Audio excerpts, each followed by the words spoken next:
Hi, hi, hi, hi, hi, hi. Hi. Hi, if you're new here, what's up? If you're not, what's up? My name's Victoria. Welcome to my channel. Happy Tuesday? Wednesday, Thursday? I don't know. But it's not Friday. So, hi. So, two things. Three things. Two things. Um, I'll be doing my makeup today. I'll start there. Doing a get ready with me type thing. Because I'm going out of town.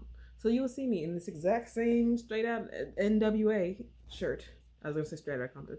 You'll see me in this exact same NWA shirt for the next two videos, but three videos, including this one. So yeah, I'm going out of town.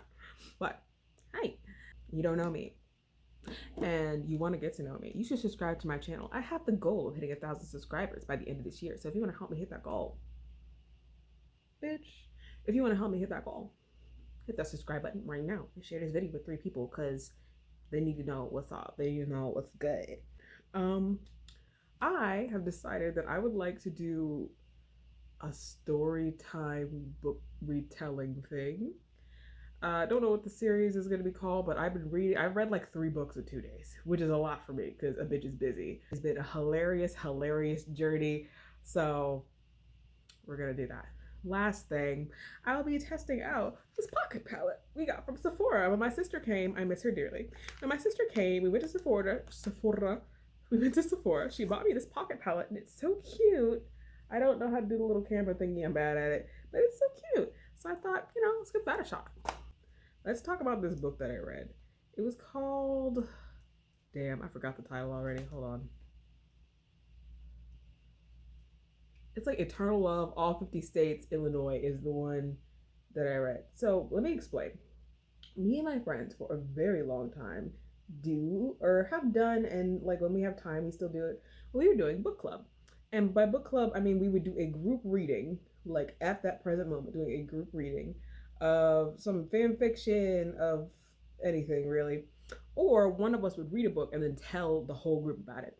And I thought I would share some of that nonsense with you all because, oh boy, these books, especially these type of books in particular, crack me the hell up. And let me explain why. I went through a phase where I would only read billionaire romances. And by phase, I mean it took me like 3 years to get out of this point of my life. Um, and I think I blame E.L. James for it specifically. I blame Erection Loving James specifically because without her, I would not have known about the billionaire romance genre and would not have become obsessed with it at like 17. And from there, it just kind of got worse. But I stopped for a long time because after a while, the concept of being with the billionaire sounds more so dangerous to me, not even as a black woman, just as a human being in general, than it does to the actual character. So I was like, oh, okay, time to take a break. And also, this kind of got boring. They started like meshing together. But there's something that I could never get within these books is that they were almost never about a black woman. And if they were about a black woman, she's written so poorly that you kind of feel like even if the person that did write her was black, you're like, who is this character based off of? Because there was almost no middle ground. Either she's written so blankly or so what's the word I'm looking for? Either she's written with such little character that you're like, oh, this could be anyone, or she's written with so much character that you're like, ooh, this is a very real specific type of black girl. And I could almost never distinctly relate to really any of them. But as you get older, you're like, let me try again, but not seriously, because hell no. So me and my friends for a long time were reading damn, what's that? It's not a series, it's that fan fiction. Called that we were reading the Harry Potter fan fiction, and then it just kind of stemmed off into us reading romance novels and interracial romance novels and such. Interracial romance novels, hilarious, because they want you to know, they want you to be aware. Like she's black, she curvy, she's, and I quote, and I mean I try not to use this word because I'm almost positive it's a slur, but in one of the books, which I won't say it even. I don't know if I can use a word or not, but In one of the books, the character is a self-proclaimed M word. I don't know if I can use that word or not. I don't know. Which I was like, you could just say you're biracial, sis. You could just say you're biracial. It's fine.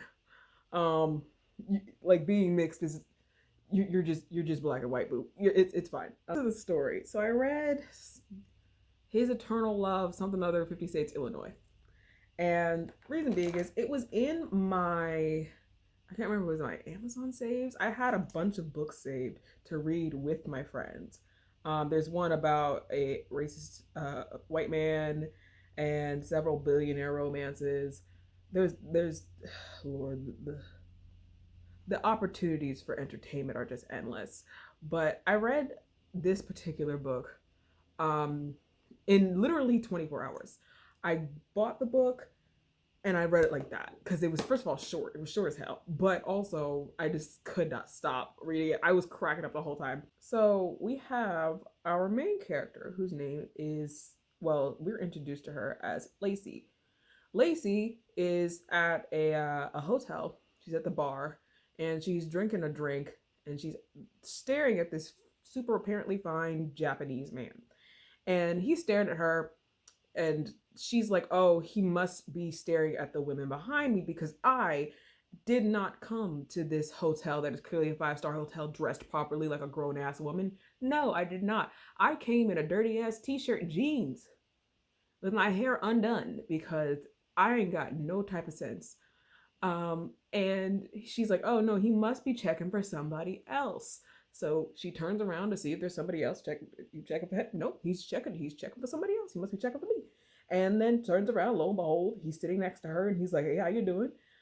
She's like, hey, yo, bro, where the hell did you come from? But she's also like, hey. And he's like, oh, like, let me buy you a drink. She's like, I don't need another drink.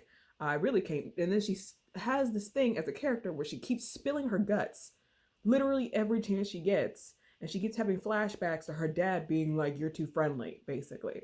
She spills her guts and essentially is like, oh, well, I didn't come here for all that. I came here for a meal. I don't even know why this character was where she was. It's a little confusing. But she's like, oh, I came here for a meal and the kitchen was closed. He slides the bartender a card and is like, bring me some ravioli and a bottle of wine to my room because we're going up there. She's like, bro, I don't know you. And he's like, bring me my ravioli and the wine to my room. And he's described as tall, handsome, long hair, beard, whatever. They go up to his room and they get their food, or she gets her food. I don't even think he ate. They get food. And she's like, okay, well, I guess I'll see you later. And he's like, no, stay. But then she's like, what? I guess I'll see you later. Proceeds to try to leave and then does not leave for whatever fucking reason. And then they have poorly described sex, poorly written sex, mind you. There's a whole lot of that in this story. I don't know if that was the goal, like if that was the type of story this was, where it was like, you need to know that they have sex, but the sex doesn't have to be described well. I don't know. What I know is that they had sex and the sex isn't described well. And they have sex multiple times. And then she gets up early in the morning and leaves. He wakes up expecting to see her there, and he's like pissed that she's gone. But you don't know her, so why does it matter? And he's like, brooding, angry male protagonist. Really, you could have replaced him with Christian Grey, anybody named Max in any particular book reading of any sort. Any Chad, Christopher, Tyler, any of those. His name is Kenji. No, I'm sorry. His name is Suro, but he has a son named Kenji. But he, his character is very generic. Nevertheless, he is like, oh yeah, I'm obsessed with her now, even though he himself is like, I don't know why. It's just the coochie must have been that bomb. But he's like, I'm obsessed with her. So Lacey goes back to, living life, being normal, living like it's Larry. And she has to go pick up her child, Sparkle, her autistic daughter named Sparkle, from this day camp or whatever, or this summer camp. And her daughter plays piano, is very talented at piano. And she gets her kid, and She's like, hey, oh my God, I'm so happy to see you. Blah, blah, blah, blah, this, that, and the third. And there's a little boy with the daughter named Kenji. Kenji is like, oh, hey, we decided that you're going to marry my dad. She's like, I don't know you or your dad. And also, how did you come to this conclusion? This is I don't know if the camp was specifically for special needs children or not. I have no idea. But both Sparkle and Kenji are autistic, so I would assume so.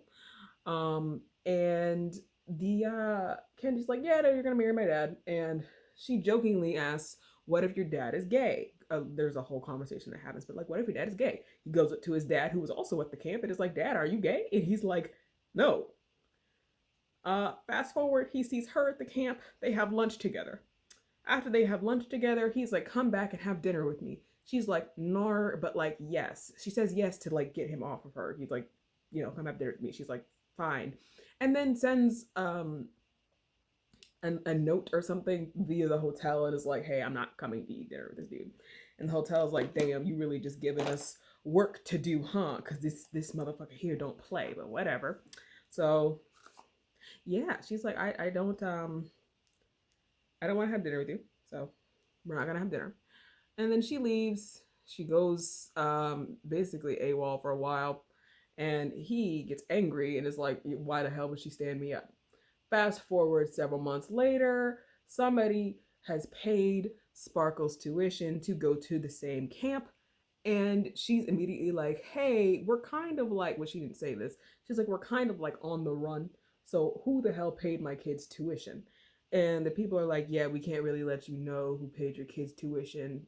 They asked to be, kept private or whatever. And she's like, well, that doesn't make me uncomfortable at all, considering how I've been paying for her tuition is like a little sketchy on its own. Like, y'all should know damn well that I don't got no type of connections, but whatever. And she's like, oh, okay, well, I guess somebody paid her tuition. She lets her go back to school, and then she goes to work. She works as a manager slash bookkeeper slash like tenant keeper. She does like 3 jobs and makes enough money to send her kid to summer camp barely. And she works at a strip club that is below an apartment where the strippers live. And while she's working there, her boss calls and is like, hey, just so you know, we're under new management and I basically quit. I'm leaving you here by yourself. She's like, bro, you could have called me at any point in time and told me that. And he's like, yeah, sorry, I'm old and Italian. I'm not doing that. Tony is essentially like, yeah, the new owners are coming very soon. So just so you know, the new owners are coming. So make sure that you're down here to meet these new owners. And she's like, fuck, well, I guess I have to meet these new owners. And this is where you learn that there is a stripper in the establishment named Candy. Candy is only described as being bubble-titted and brown. That's pretty much it. And bubble-titted as in bubble-titted. You know what I mean when I say bubble-titted. And yeah, that's pretty much it. And you meet Candy, and Candy's like, yeah, I'm trying to seduce the new boss that I haven't met, but I heard he's black. She's like, oh, okay, well, that's okay, whatever. And then she's like, Candy, okay. The thing about Candy is Candy has a coke habit that we are not made aware of, to my memory. We're not made aware of that till after this interaction. But she's like, Candy, where are the kids? Because they have like a babysitting coalition going on amongst the strippers. So, during my shift, you watch my kids. During your shift, I watch your kids, so on and so forth. Candy's supposed to be watching a baby named Spidey, which is her baby, and another baby whose name's like Bruno or something. And she's like, oh, yeah, no, they're upstairs in an apartment by themselves. I left them there to come down here for a minute to seduce somebody. And of course, our main character is like, bro, what the fuck? Like, what the fuck? So she runs and catches this child. And she's like, oh, okay, well, this isn't very good because the child is fine, but he almost busted his head open. Then while she's up there holding on to these babies, Tony calls and is like, hey, come downstairs because the new owners are here. She's like, fuck. So she goes downstairs to meet the new owners. Oh my God, would you have guessed it? It's Suro and his gay friend, Dexter. Dexter's the black dude that Candy is talking about. So she's like, oh, of course, my luck. This man that I stood up is now my new boss. Candy is still throwing the moves at Dexter, but Dexter's kind of like, ooh, you are barking up the wrong tree, sister. She get to the hint eventually, but Suro's immediately like, oh, like I don't know what I was about. Suro in the scene or in the setup is on the phone with somebody and hangs up the phone when she comes downstairs. He was actually on the phone with the summer camp explaining that he did not want her to know that he was the one that paid for the camp. So, oh my god, he paid for camp. From there, the story just goes as follows. He basically bullies her into having sex with him several times and is like, oh, you're not telling me about yourself. I'm not even kidding. The story pretty much from here on out is like him forcing himself into her apartment, him living with her against her will, them having angry sex that at one point, I'm not gonna lie, kind of, I was like, I get what the image is. I understand what the author was going for. It just made me a little uncomfortable because I was kind of like, this kind of feels like rape. But if you're into it, I guess. Fast forward because the rest of it is just like them going back and forth and him and her agreeing to be a couple until Christmas. He knows she has a secret because he knows her real name is not Lacey. She keeps having flashbacks about her getting pregnant with Sparkle, about this interaction she had with the known mobster. It's a whole thing, right? I don't have to describe all of it because it is cliche as cliche could get. So he's like, listen, I know your real name isn't Lacey. I know your real name isn't Lacey. Tell me about yourself. He's like, no. They end up agreeing to be in this relationship because he stole something from her that she needs in order to get her and Sparkle away from the current situation that they're in because he's stalking her. Not the person that is actually stalking her. This nigga's stalking her. And she's like, I need to get away because this nigga's stalking me because he was able to find me. Moving on. Moving forward. He does a bunch of sweet stuff like goes and gets their kids from the summer camp so they could have Thanksgiving together. She's like mildly annoyed because the son is actively talking about how the life he has with his dad, like when he's with him in his house in Miami, is better than the one that they're currently in because they live in like a 1-bedroom apartment. And his dad never. I understand he's autistic, but his dad never checks him or even tries to. He does other sweet stuff like, you know, sets up a daycare so that the girls that are working the strip club can, you know, have actual daycare. Like they don't have to rely on each other all the time to watch each other's kids. Sweet. But let's fast forward a little bit. Cause like I know you're thinking like I'm missing something. When there's a mafia, there's a thing that's going on. I'm purposefully left it out because it's only imperative to the end of the fucking story. Right? So she's been on the run the whole time, but you don't figure out why she's on the run until like chapter 4 or 5. This shit ain't but like 11 or 12 chapters long, okay? And basically, she got pregnant with a known mobster's son. He did not believe that the baby was his, and then he did believe the baby was his, and then he tried to kill her he tried to kill the baby by beating her up, and then somehow, some way, she ended up killing him, although we don't fucking know how. At least, unless I skipped a part, but I'm almost positive that we do not know how she killed this man. All I know is that her dad died in a fire. 2 other people, somebody actually named Lacey died in a fire, and that's where she got her identity from. And that's pretty much it. There's no more information there. But anyway, this nigga's dead. Her baby daddy is dead. So she's on the run because she knows his dad is going to kill her. And now has she doesn't know this, but he has developed an interest in Sparkle because that's technically speaking his only family. So Thanksgiving Day, she has Spidey. Remember the baby in the beginning that I was like, the baby's mom that's always, and the baby's like barely one, it's always climbing around and shit. That baby. The baby's mom, nowhere to be seen. Just on Thanksgiving Day, nobody knows who the baby's mom is. She's just gone. The baby's mom at this point does not like the main character. She doesn't like her, number one, because she's in a relationship with Sora, but she also just doesn't like her because she keeps checking on her addiction and she doesn't like it. And like calling her out for her poor, you know, attempts at motherhood or at being a mom. Ooh, shit. That is blinding. Damn. I love it. Hell yeah. Bitch. Ooh. Hold on now.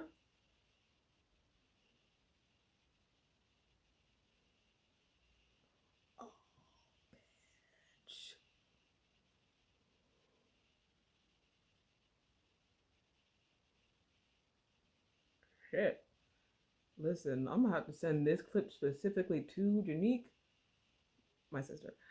Bitch, this little pocket palette, this shit. Damn. I don't really like how the glitters don't, I mean, the shimmers don't really blend great, but I mean, it's cute. Anyway, so Thanksgiving Day, after they have a great Thanksgiving and they're doing the cha-cha slide, she gets this big brooding man who does not talk to do the cha-cha slide. It's real cute. Knock, knock on the door. It's Spidey's mother. Spidey's mother is like, give me my baby. And she's like, hey, you kind of left your kid here and did not tell anybody where you're going. You owe me an explanation. She goes off on her and basically tells her, which it's poorly explained, but basically tells her that she knows who she really is. She's like, I know your real name is Tasha. I know this is where you're from. I know all this excess information about you. And your child's grandfather has a lot of interest in her, so on and so forth, blase, blase. And they're looking for you. And they're looking for you because I said, I snitched, essentially. I'm the one that told them. And she's like, why would you do that? Like, I've literally done nothing to you. And she calls her uppity and this, that, and the third.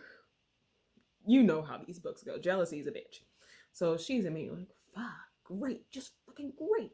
So now she has to leave again. So she goes back into the apartment and the kids go to sleep. She goes and has a good sex with Suro and then gives him a drink that knocks him out, takes him to somebody else's apartment, takes Sparkle, and leaves. I'm gonna do this off camera because I don't want to fuck this up. A few moments later. All right, I look like my mom. It's the downward drawn eyes and the smoky eye. This is basically, this up here is basically what my mom looks like. Just light skin. Anyway, so she runs away.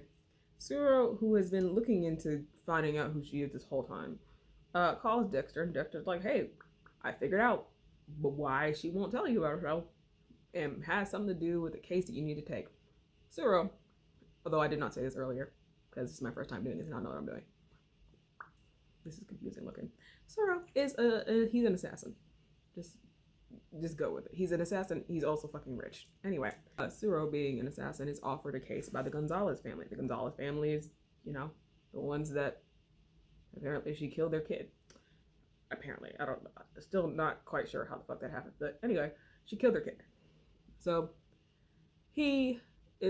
Dexter's like, basically, she killed their son and he is not happy about it and he wants you to bring him Sparkle alive. Cyril's like, all right, I'll take the case. He's like, for real? He's like, yeah, I'll take the case. So he takes the case. Takes him months, and I do mean months, to track her down.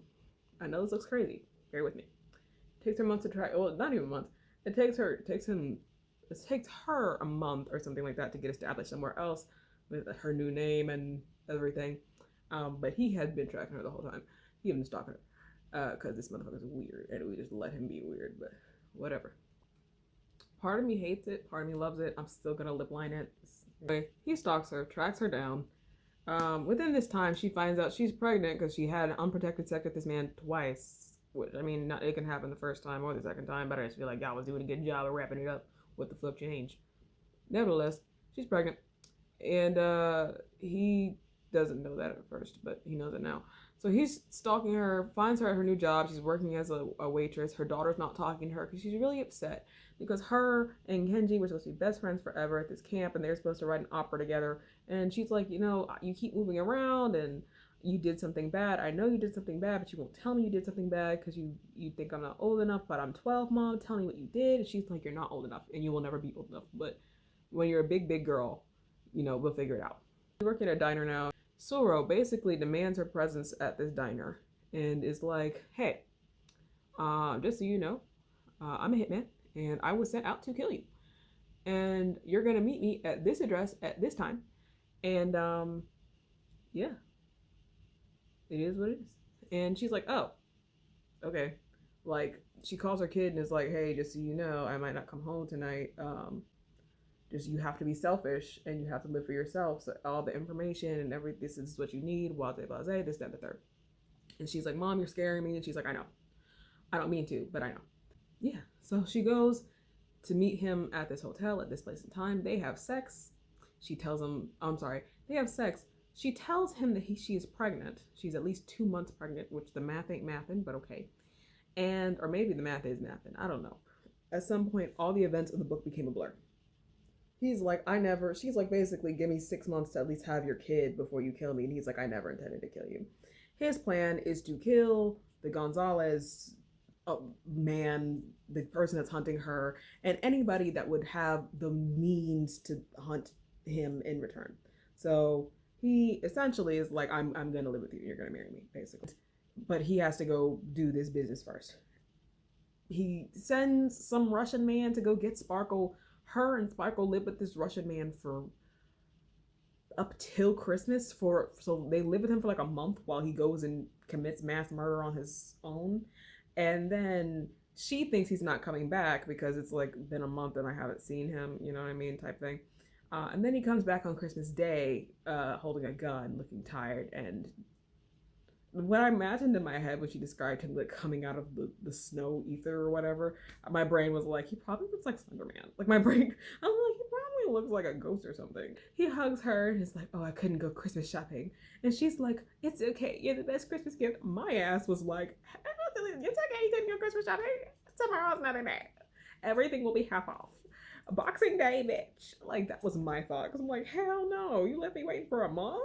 When we could have just ran away together? You have money. We could have just went to Spain. We could have went to Japan. And then the book ends with them having a child, adopting Spidey, and living happily ever after, and then having Christmas sex.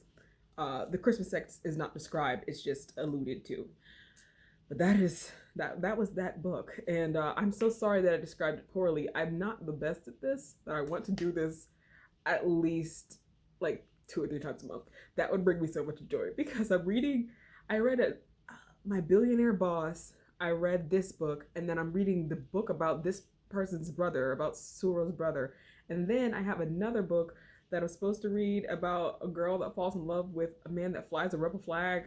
And I can't remember what it was called, but I have to read it. That is basically it. Okay, I'm excited. I'm really happy now that I did this. This is the face. I don't like the blush. I probably should have picked a different color. It's too late. I'm not fixing it. It is what it is. We're here now. Hi. That was today's video. I hope you liked it. I will see you on Friday with another ASMR reaction that I'm going to film right now because I'm going to do it right now. All right. Bye. Later. My face looks strangely light and I can't figure out if it's because I didn't hold on. All right. Fixed it kind of. It's the light. Okay. I looked at myself in this mirror over here. Is the light. The light is too bright because I was like, whoa, girl. Anyway, that was today's video. Subscribe. Bye. Beep boop bop. Beep boop boop. Beep boop bop. The songs go beep boop bop. No. Beep boop. Oh fuck. Bop. Nope. Bop. Okay. Ooh, child. Where's the brush?